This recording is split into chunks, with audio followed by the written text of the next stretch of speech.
La mer monstrueuse ouvrit un noir abîme, et roulé par la houle amère des désastres, le navire majestueux s'abîma tout entier.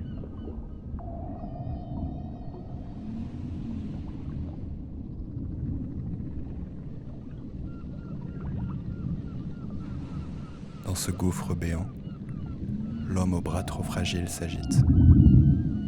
Il est perdu.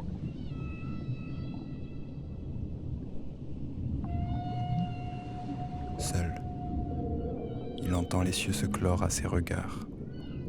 Les vagues tumultueuses l'emportent au loin, sans espoir, sans secours. Sur la mer ténébreuse où se noient ses soupirs, un cri s'élève enfin. Adieu, mère patrie.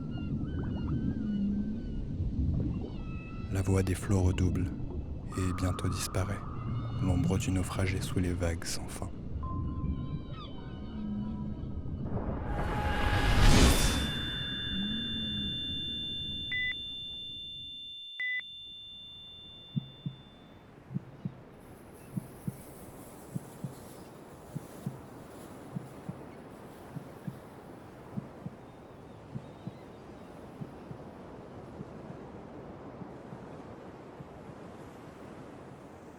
Je vous présente Antoine, qui vient d'être sauvé in extremis de la noyade.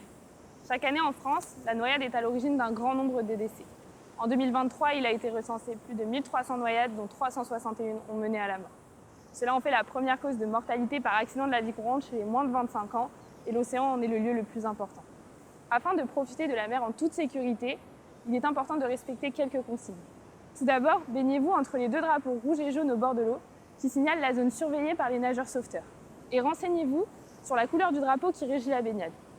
Si le drapeau est vert, la baignade est autorisée et sans danger.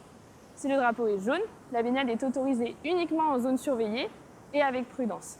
Enfin, si le drapeau est rouge, la baignade est interdite. Il est également important de surveiller vos enfants.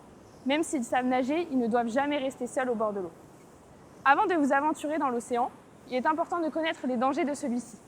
À commencer par les baïnes, ces trous d'eau qui se forment le long des côtes et qui créent des courants puissants qui vous emmènent vers le large. Si cela vous arrive, gardez votre calme. Nagez parallèlement au rivage afin de rejoindre une zone de vague.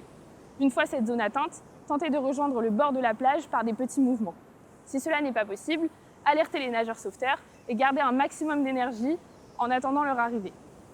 Avant vos vacances, pensez à consulter les conditions météorologiques et évitez de vous baigner en cas de mauvais temps ou de forte houle.